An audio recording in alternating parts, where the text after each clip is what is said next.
The courtroom was silent except for the sound of laughter. Not the kind of laughter that fills a room with joy. No, this was the sharp, cutting kind that makes your stomach turn. Vincent sat there in his expensive suit, leaning back like he owned the place. His mistress Renee was beside him, her hand on his arm, giggling at something his mother Marjorie had whispered. And Marjorie, oh, she looked like a queen on her throne, smirking at my daughter Clara like she was nothing more than dirt on the bottom of her shoe. Clara sat across from them, hands folded in her lap, staring at the table. Her shoulders were hunched, like she was trying to make herself smaller. Invisible. I watched her from my seat in the back, my heart breaking with every second that passed. This was my baby girl, the one who used to dance in the kitchen while I cooked dinner, the one who believed in fairy tales and happily ever afters. And now she sat there, silent and broken, while the man she'd loved laughed at her pain.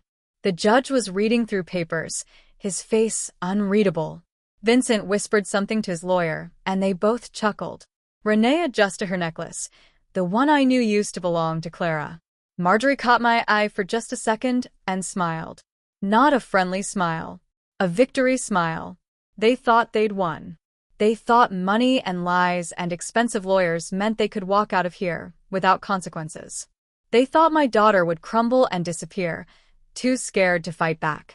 They thought I was just some old woman in the back row, powerless and defeated. Hi viewers, kindly tell us where you're watching from and what time it is. Warm welcome to the family. Enjoy the story. I sat perfectly still, watching everything. The way Vincent's mother touched her pearls like they were proof of her worth. The way Renee kept glancing at the door, like she was already planning her escape. The way Vincent's smile never quite reached his eyes, even when he laughed. Then the judge looked up. The room seemed to hold its breath. He set the papers down slowly, carefully, like each movement mattered. His eyes moved from Vincent to Marjorie to Renee, then landed on Clara. For the first time that day, someone was looking at my daughter with something other than cruelty. Karma, the judge said, his voice cutting through the silence like a knife. The laughter stopped. Vincent's smile froze on his face. Renee's hand went to her throat. Marjorie's eyes went wide, her mouth opening slightly like she wanted to speak, but couldn't find the words. I felt something shift in that moment. Something ancient and patient and absolutely final. The judge wasn't smiling. He wasn't angry either. He just looked tired, like he'd seen this story 1,000 times and was done watching bullies win. He picked up another file, this one thicker than the rest, and I saw Vincent's lawyer lean forward, suddenly alert. We'll continue with the evidence, the judge said quietly. But I knew. Even before he opened that file, I knew what was coming. Because I'd been watching. I'd been listening. I'd been collecting every piece of the puzzle while they laughed and celebrated and counted their victory before it was earned. They didn't know I had seen this moment long before it happened. Not in some mystical way. I'm not talking about visions or prophecies.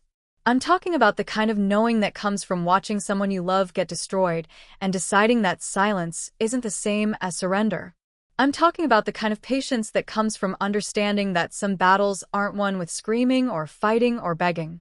They're won with time and truth, and letting people hang themselves with their own rope. Vincent shifted in his seat.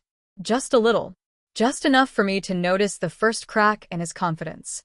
Marjorie cleared her throat, her hand going to her son's shoulder, like she could protect him from what was coming. Renee looked at the door again. And Clara, my sweet Clara, finally looked up. Her eyes found mine across the room, and I saw the question there. The hope she was afraid to feel. I gave her the smallest nod. The judge opened the file. You want to know how we got here? You want to know what they did to my daughter that would make even the kindest soul pray for justice? You want to know what happened in that courtroom that turned 3 people's laughter into stone-cold silence? Sit down. Get comfortable. Because what you're about to hear proves that silence is the loudest revenge. Before I tell you how karma unfolded in that courtroom, make sure you subscribe because this story is about to show you that the people who laugh the loudest often fall the hardest. And trust me, you don't want to miss a single second of what happened next. The first time I met Vincent, I didn't trust him. I know that sounds harsh, like I was some judgmental mother looking for flaws in every man my daughter brought home. But that's not what this was. This was instinct.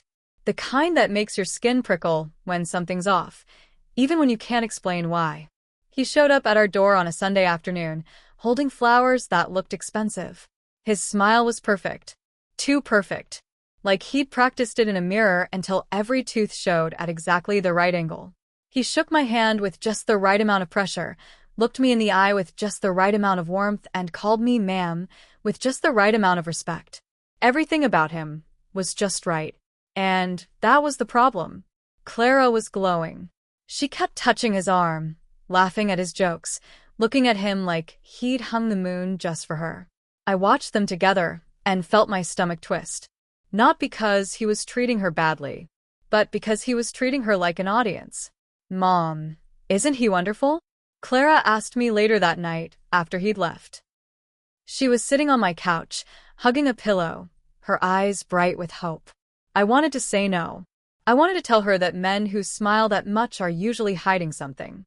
That charm is often just manipulation wearing a nice suit. That love shouldn't feel like a performance. Instead, I said, just be careful, sweetheart. She laughed. Actually laughed. Mom, you worry too much. He's perfect. That word again. Perfect. I should have pushed harder. Should have made her listen. But how do you tell your grown daughter that her happiness scares you? How do you warn someone about a storm when the sky still looks clear? 6 months later, they got engaged. The wedding was everything Clara had never wanted. It was huge, loud, expensive, and full of people she didn't know. Vincent's mother Marjorie took over the planning, turning what should have been my daughter's day into some kind of society showcase. Crystal chandeliers, ice sculptures, a 7-tier cake that cost more than my car.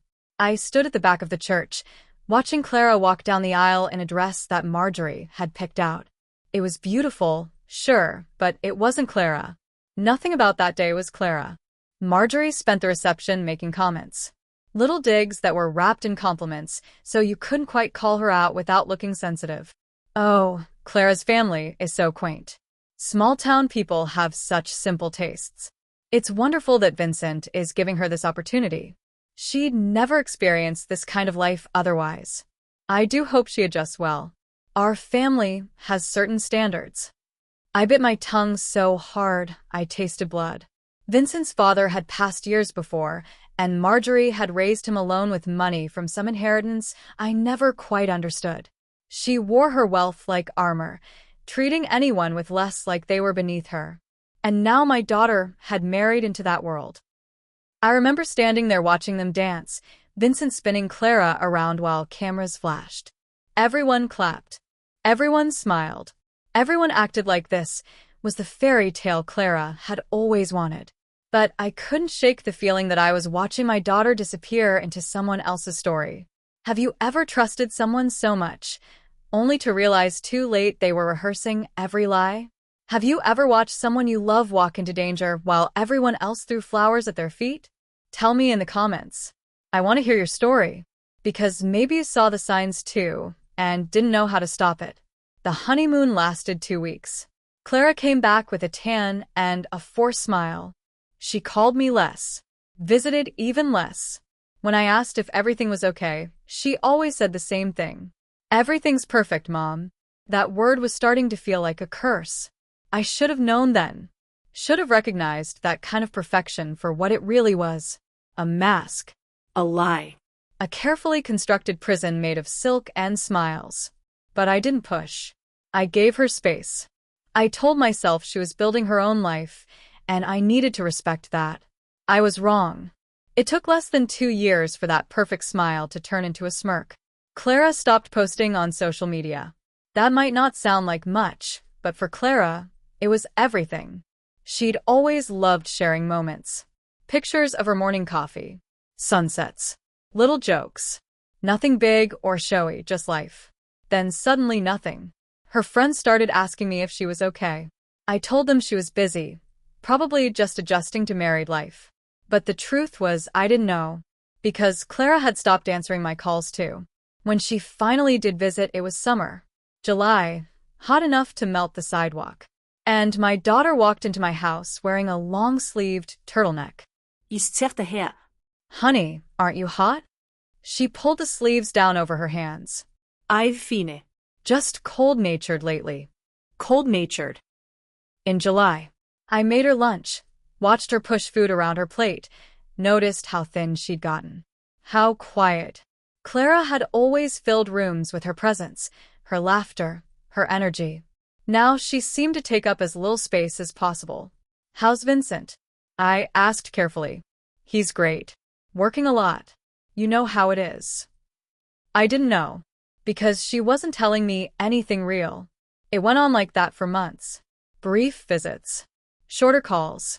Clara wearing long sleeves in every season, her eyes getting duller, her laugh sounding hollow when it came at all. I knew something was wrong. Mothers always know. But what could I do? She was a grown woman. Married. Living her own life. I couldn't just barge in and demand answers. Then came the night that changed everything. It was past midnight when I heard the knocking. Frantic, desperate pounding on my door.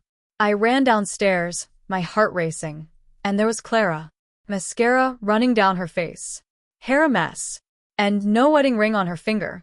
I pulled her inside.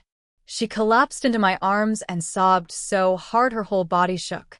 He's leaving me, she choked out between sobs. He said he found someone younger. Someone better. Someone who doesn't embarrass his mother at parties. I held her, feeling rage build in my chest like a wildfire. What did he do to you? She pulled away, wiping her face. It doesn't matter. Clara. Mom, please. It's over. I just need to figure out what to do next. I wanted to scream. Wanted to drive to that house and drag Vincent out by his perfect hair. Wanted to make him hurt the way he'd hurt my daughter. But Clara was looking at me with those broken eyes, and I knew what she needed wasn't my rage. It was my strength.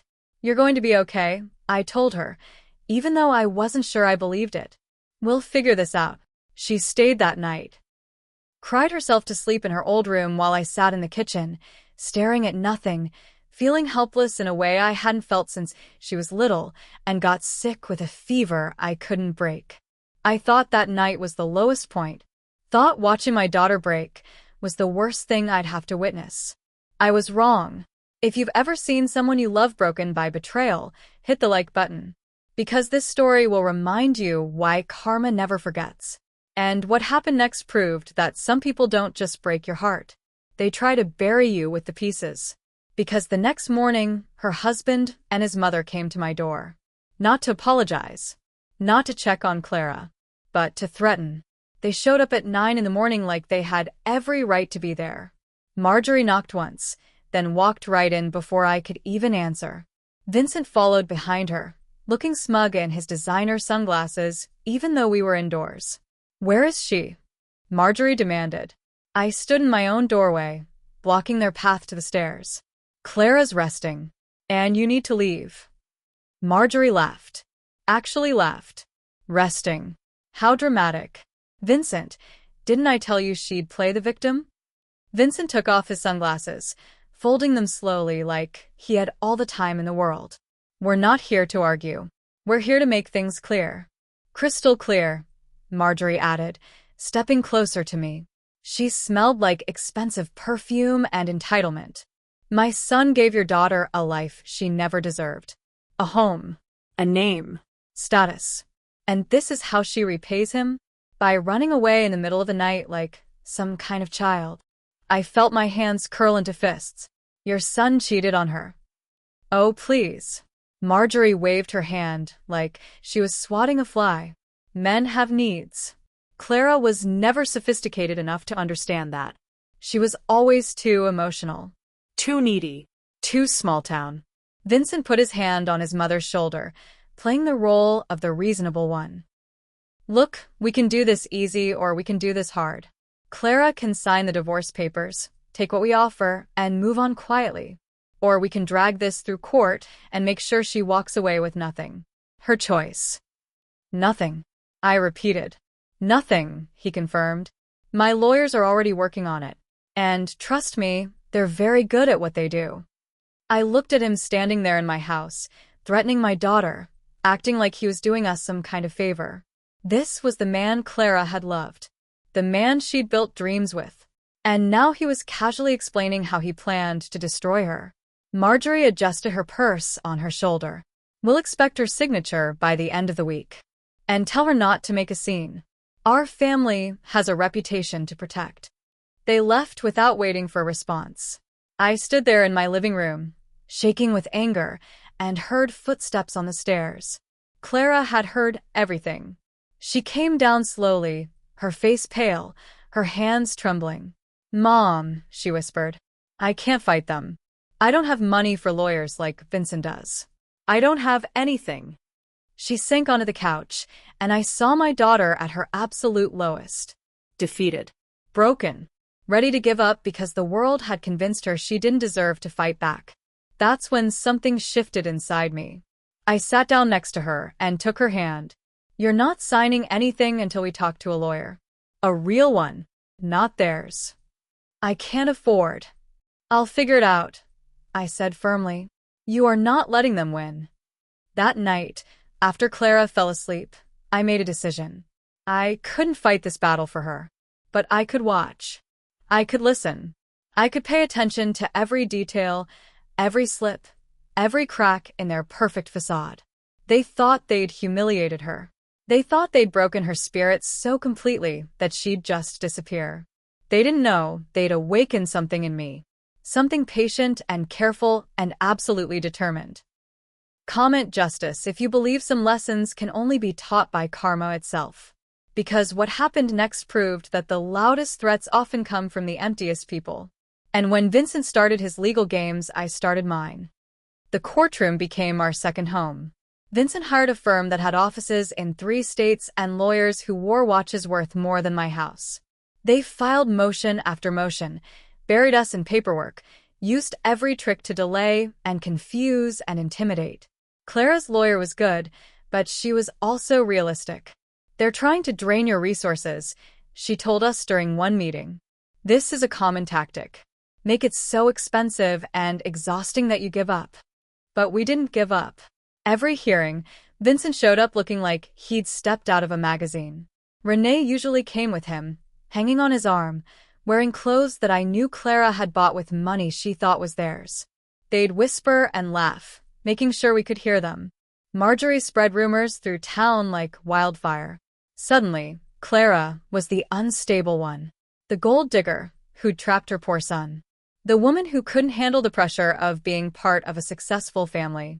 I heard the gossip at the grocery store, at church, even at the post office. People I'd known for years started looking at me differently, like they weren't sure if they should believe me or the woman with a big house and bigger checkbook. It hurt. I won't lie. Watching my daughter's name get dragged through the mud while Vincent played the victim was almost unbearable. But I kept watching. I noticed things. Small things. The way Vincent's story would change slightly between hearings. The way his lawyer would hesitate sometimes before answering questions. The way Marjorie's confidence seemed just a little too forced. Clara's lawyer was digging too. She'd ask me questions about their finances, their accounts, their lifestyle. I told her everything I could remember. Every expensive gift. Every vacation. Every time Marjorie had bragged about Vincent's success. One night, about 3 months into the battle, Clara's lawyer called me. "I need you to think carefully," she said. "Did Vincent ever mention business investments? Partnerships? Anything that seemed unusual?" I thought back to family dinners, to conversations I'd half-listened to while clearing plates. "There was something about consulting fees," I said slowly. "He kept getting paid from different companies." Marjorie said he was so smart, working multiple deals at once. The lawyer was quiet for a moment. "Multiple deals. From companies he consulted for." That's what he said.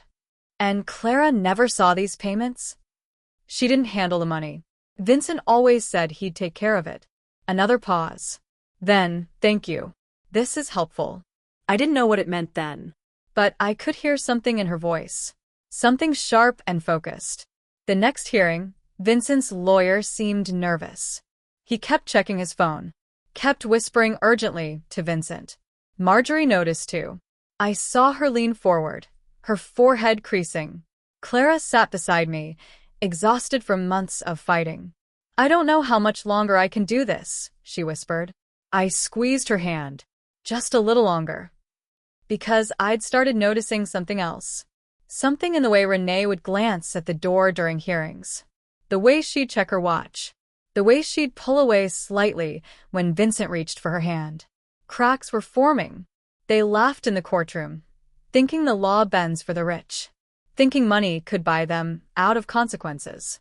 Thinking their expensive suits and practiced smiles would carry them through. If you've ever seen someone use money to silence truth, share the story. Because this one's for the quiet fighters. The ones who keep going when everything tells them to stop. But what bends can also snap. And it was about to. Clara's lawyer called me on a Tuesday morning. We found something, she said, and I could hear the controlled excitement in her voice. Can you come to my office today? I was there within the hour. She spread papers across her desk, pointing to highlighted sections I didn't fully understand. Bank statements, invoices, transfer records. But I understood enough. Vincent has been committing fraud, she explained. Those consulting fees? Most of them were fake. He created shell companies, wrote invoices to himself, and funneled money out of the marital accounts. Money that legally belonged to both of them. My mouth went dry. How much? Over $300,000. And a significant amount went directly to Renee.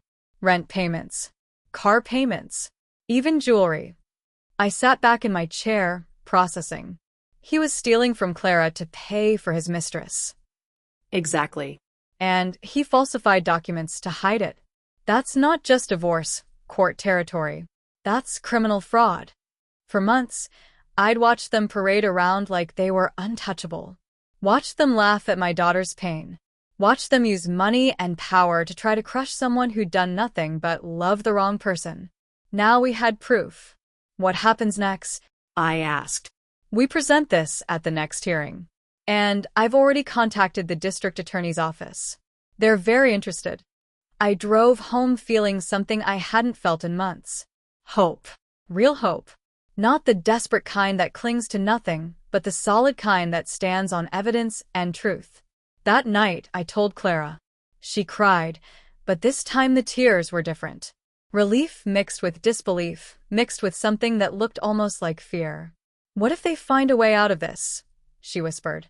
They won't, I said, though I wasn't entirely sure. Rich people had a way of slipping through cracks that would trap anyone else. But I knew one thing. We'd done everything right. Gathered evidence. Followed the law. Told the truth. Now we just had to wait and see if justice would do its job. The next hearing was scheduled for the following week. I barely slept the nights leading up to it. I kept imagining worst-case scenarios. Vincent's lawyers finding loopholes. The judge dismissing the evidence. Marjorie buying someone off. But I also imagined something else. Vincent's face when he realized he'd been caught. Marjorie's shock when her perfect son turned out to be a criminal. Renee's panic when she understood she'd been an accomplice. The morning of the hearing, I helped Clara get ready. She wore a simple blue dress, no jewelry except her grandmother's cross. She looked tired but determined. Whatever happens today, I told her, you've already won. Because you didn't give up. She hugged me tight. I couldn't have done this without you, Mom. We walked into that courtroom together, and I saw them already sitting there. Vincent in his usual expensive suit. Renee beside him, but sitting slightly farther away than usual. Marjorie in the row behind, her face set in that familiar expression of superiority. They hadn't seen the evidence yet. Didn't know what was coming. They still thought this was just another day of their lawyers running circles around us. I took my seat in the back, watching everything. Renee kept touching her necklace, a nervous gesture I'd noticed before. Vincent checked his phone twice, ignoring the bailiff's look of disapproval. Marjorie whispered something to him, and he nodded, smiling. The judge entered. We all stood. The hearing began. Clara's lawyer stood to present evidence, and I saw Vincent's lawyer tense. He'd been given the documents that morning. He knew what was coming. "Your Honor," Clara's lawyer began, "we've discovered significant financial fraud committed by the defendant during the marriage." Vincent's smile faltered. "Just slightly. Just enough for me to catch it. Don't skip a second, because what happens next will give you chills." They had no idea the next file the judge would open would destroy them all. And when the judge spoke, even the walls seemed to hold their breath. The judge put on his reading glasses and opened the file. The courtroom was silent. Not the comfortable kind of silence, but the kind that presses down on you, making it hard to breathe. I watched Vincent's face as the judge read through page after page. Watched the color slowly drain from his cheeks. Watched his hand grip the edge of the table. Renee shifted in her seat. Her eyes darted to the door, then back to Vincent, then to the door again. She was calculating escape routes. Marjorie sat frozen, her mouth slightly open, her usual confidence cracking like old paint. The judge looked up. His eyes moved from the papers to Vincent, and there was something in his expression I'd never seen before in all our hearings. Disgust, mixed with disappointment, mixed with cold determination. "Mr. Morrison," the judge said slowly, "according to the evidence presented, you created multiple fraudulent companies. You wrote fake invoices. You transferred marital funds into accounts your wife had no access to or knowledge of. Is this correct?" Vincent's lawyer stood. "Your Honor, we'd like to request." I asked Mr. Morrison. The judge's voice cut through the lawyer's words like a blade. "Answer the question." Vincent cleared his throat. Twice. "Your Honor, I can explain. Did you or did you not transfer over $300,000 of marital funds through fraudulent means?" Silence. "Mr. Morrison." "I made business investments," Vincent said, his voice shaking slightly. "I was protecting our assets. By hiding them from your wife. By creating fake companies. By falsifying invoices." The judge set the papers down. "And according to these records, a significant portion of those funds went to Ms. Renee Parker for rent, vehicle payments, and personal expenses, while you were still married to the plaintiff." Every head in the courtroom turned to look at Renee. She went pale, her hand flying to her throat. Marjorie gasped, audibly gasped, "Vincent, what is he talking about?" But Vincent wasn't looking at his mother. He was staring at the table, his perfect composure completely shattered. The judge continued, his voice steady and measured. "You came into this courtroom seeking a favorable divorce settlement. You brought your mother and your mistress to intimidate and humiliate the woman you betrayed. You laughed during proceedings. You used your wealth and resources to bully someone who'd done nothing but trust you. I felt tears sting my eyes, but I didn't let them fall." This was Clara's moment. Her vindication. The judge looked directly at Vincent now. "You came here for sympathy. What you deserve is karma." The word hung in the air like thunder. Vincent stood abruptly. "Your Honor, this is—" "Sit down, Mr. Morrison." The judge's voice was steel. "I'm not finished. Based on the evidence presented, I'm finding you guilty of fraud and financial misconduct. I'm also forwarding this case to the district attorney for criminal prosecution." Bailiff. Two officers moved forward. Marjorie stood, her voice shrill. "You can't do this. My son has rights. We'll appeal. We'll—" "Ma'am, sit down or you'll be removed from the courtroom." I watched as they put handcuffs on Vincent. Actually watched them snap the metal around his wrists. His expensive suit suddenly looked ridiculous. His perfect hair seemed like a joke. All that charm, all that money, all that arrogance meant nothing when faced with the simple truth. He'd stolen. He'd lied. He'd been caught. Renee was crying now, ugly sobs that made her makeup run. Marjorie sank back into her seat, all the color gone from her face. Clara sat perfectly still beside her lawyer, not smiling, not crying, just breathing deeply like she'd been holding her breath for months and could finally let it out. I didn't smile either. Didn't feel triumph or joy or satisfaction. I just felt tired, relieved, like I'd been carrying something heavy and could finally set it down. They led Vincent out in handcuffs, past his mother, past his mistress, past Clara, who didn't look at him, out the door and into whatever came next. The judge addressed Clara directly. Mrs. Morrison, you'll receive full restitution of the funds stolen from you, plus damages. The house, vehicles, and other assets will be divided fairly in your favor. This court apologizes for what you've endured. Clara nodded, her voice barely a whisper. Thank you, Your Honor. If that line, "What you deserve is karma," hit you deep, drop a heart in the comments.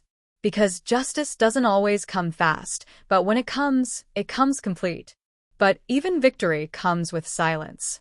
The kind that feels heavier than applause. Because you realize that getting justice doesn't erase the pain.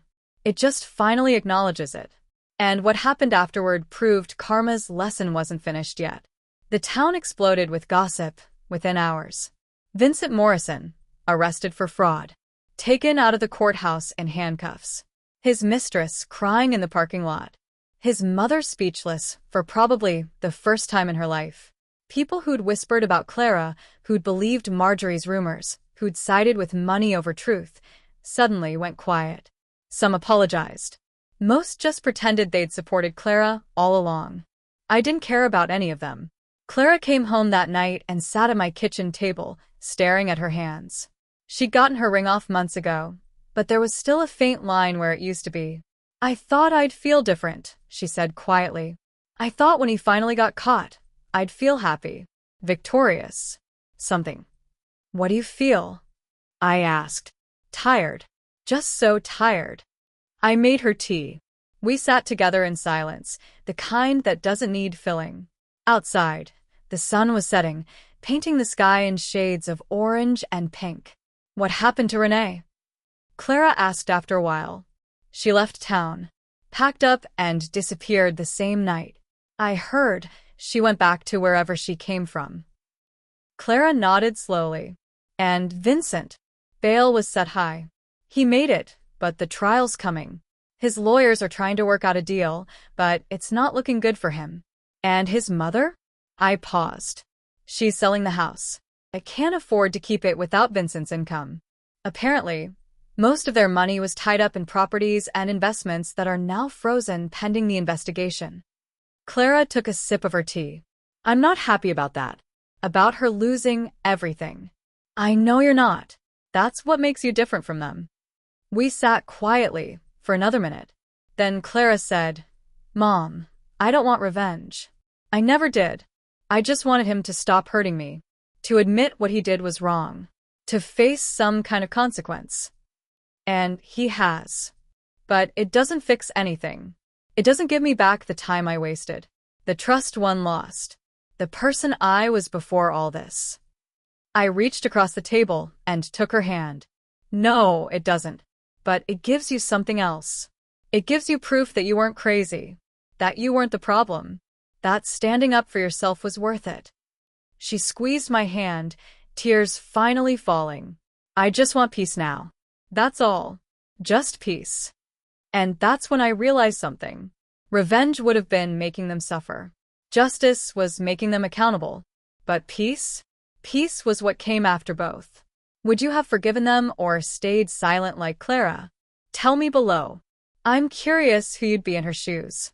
Because sometimes the strongest thing you can do is walk away from hate and choose healing instead. The weeks that followed were strange. Clara started sleeping better, eating better. She even smiled sometimes, and it looked real.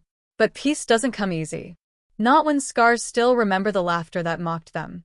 Not when you've been broken so thoroughly that putting yourself back together feels impossible. So, I did something that even surprised Clara. Marjorie showed up at my door 4 months after the trial. I almost didn't recognize her. She'd lost weight. Her expensive clothes were gone, replaced by a simple coat that had seen better days. Her hair, always perfectly styled, was pulled back in a plain ponytail. She looked older. Smaller. Defeated. May I come in? She asked, her voice barely above a whisper. Every instinct told me to say no. To close the door in her face the way she'd closed doors on Clara. To let her stand out in the cold the way she'd left my daughter out in the cold when she needed help. But I stepped aside. She sat on my couch, the same couch Clara had cried on. The same couch where we'd planned our defense against her son. She looked around my small living room like she was seeing it for the first time, even though she'd been here before to threaten us. "I sold the house," she said. "Everything's gone. Vincent's legal fees took most of what was left. I'm living in an apartment now, working part-time at a boutique." I didn't say anything, just waited. "I came to apologize," she continued, her hands twisting in her lap. "For what Vincent did. For what I said. For how I treated Clara. For all of it." "Why now?" I asked. She looked up, and I saw real pain in her eyes. "Because I lost everything, and I realized it was my own fault. I raised him to think money meant he was better than everyone else. I taught him that people were disposable if they didn't fit our image. I protected him when I should have held him accountable." Tears started running down her face. "And now he's in prison. 3 years. They worked out a plea deal, but he's still going to prison. My son. My perfect son." I sat down across from her, still saying nothing. "I came to tell you that you were right," Marjorie said. "About everything. And to tell Clara that I'm sorry. Truly sorry. Even though I know it doesn't matter anymore." "It matters," I said quietly. "Maybe not in the way you want it to, but it matters." She wiped her face with shaking hands. "Aren't you angry? Don't you hate me?" I thought about that. About all the nights I'd lain awake furious at her. All the times I'd imagined telling her exactly what I thought of her and her son. All the rage I'd carried. "No," I said finally. "I'm not angry. I'm just relieved justice finally remembered its job." We sat in silence for a moment. Then I got up and made tea, bringing her a cup even though she didn't ask for one. "Clara's doing well," I told her. "She's volunteering at a shelter for women going through divorce, helping them navigate the system, giving them hope." Marjorie nodded, fresh tears falling. She always had a good heart, better than any of us deserved. She finished her tea and stood to leave. At the door, she paused. "Thank you for not turning me away." "Everyone deserves a chance to apologize," I said. "What they don't deserve is automatic forgiveness. That has to be earned." She nodded and left. I watched her walk down my driveway, getting into an old sedan instead of the luxury car she used to drive. She looked small, broken, human, and I felt something I hadn't expected to feel. Not satisfaction, not joy, just a quiet understanding that karma had done its work, and now we could all move forward. Don't stop watching. The ending will give you chills and maybe, just maybe, peace. Because sometimes justice isn't about punishment. It's about everyone finally seeing the truth. That's when I knew this was karma's final scene. The moment when even the cruelest people have to face what they've become. Because a week later, I got the call I never expected. The call came from a number I didn't recognize. "Is this Clara Morrison's mother?" a woman's voice asked. My heart jumped. "Yes." "Is Clara okay?" "Oh, she's fine." "I'm sorry, I should have led with that. My name is Jennifer. I run the women's shelter, where Clara volunteers. I'm calling because we just received a donation. An anonymous one. $50,000. I sat down. 50,000? Yes. And there was a note. It said, "For Clara, who showed me what strength really looks like." We traced the donation, and it came from a Marjorie Morrison. I closed my eyes, feeling something shift. Marjorie had given away what little she probably had left. Not for recognition. Not for forgiveness. Just because it was the right thing to do. "The reason I'm calling," Jennifer continued, "is because Clara asked me to tell you. She wanted you to know that some things do change. Some people do learn." After I hung up, I sat in my kitchen thinking about the whole journey. From that first dinner with Vincent to the courtroom to Marjorie sitting on my couch to this moment. Clara had been right. She didn't need revenge. She needed truth. And once truth came out, everything else followed naturally. A few days later, I got another update. Vincent was working in the prison library. One of the inmates I knew from church told me he'd changed. Grown quiet. Humble. He was taking classes, learning accounting the honest way, helping other inmates with their appeals. Maybe prison would teach him what money never could. Maybe not. That wasn't my concern anymore. Clara stopped by that evening with her son Eli. He was 7 now, smart and kind, with none of his father's arrogance. Clara had made sure of that. "Mom," she said, watching Eli play in the yard, "I've been thinking about everything that happened, and I'm glad it ended the way it did. Not because Vincent went to prison, or because Marjorie lost everything, but because I learned something important." "What's that?" She smiled, and it reached her eyes this time. Real joy. That I'm stronger than I thought. That asking for help isn't weakness. That justice might be slow, but it's real. And that the people who truly love you will stand beside you even when standing gets hard. I hug her tight. "I'm proud of you." "I'm proud of us," she corrected. That night, after they left, I sat on my porch watching the sunset. I thought about Vincent working in that prison library, about Marjorie in her small apartment, trying to rebuild a life based on something other than appearances, about Renee, wherever she was, hopefully learning her own lessons. And I thought about Clara, laughing with her son, volunteering at the shelter, building a life on her own terms. You don't need to scream for revenge. Truth will whisper it for you. And sometimes the whisper is louder than any shout could ever be. To anyone watching this who's been betrayed, who's been broken, who's wondering if standing up for yourself is worth it, I want you to hear this. Stay patient. Keep telling the truth. Document everything. Ask for help. Don't give up. The world may be cruel sometimes, but karma is punctual. It might not come when you want it. It might not look how you expect it, but it comes. And when it does, it's thorough. Vincent learned that money can't buy integrity. Marjorie learned that protecting the guilty makes you guilty too. Renee learned that stolen happiness never lasts. And Clara? She learned that she was never the problem, that her worth wasn't determined by someone else's cruelty, that healing is possible, that peace is real. If you believe in quiet justice, hit that subscribe button right now and turn on notifications. Because stories like this prove that good people don't have to become cruel to win. They just have to stay true and let karma do the rest. Share this story with someone who needs to hear it tonight. Someone who's fighting their own battle. Someone who thinks they're too broken to be whole again. Let them know that justice exists. That truth matters. That they matter. And tell me in the comments what moment hit you hardest. Was it when the judge said karma? When Vincent was taken away in handcuffs? When Marjorie apologized? When Clara chose peace over revenge? Your story matters too. Your voice matters. And somewhere out there, someone needs to hear that they're not alone in their fight. Subscribe now. Turn on notifications. And don't miss the next story, because we all need reminders that good can triumph, truth can win, and karma never forgets an address. Thank you for being here. Thank you for listening. And remember, the loudest revenge is always peace.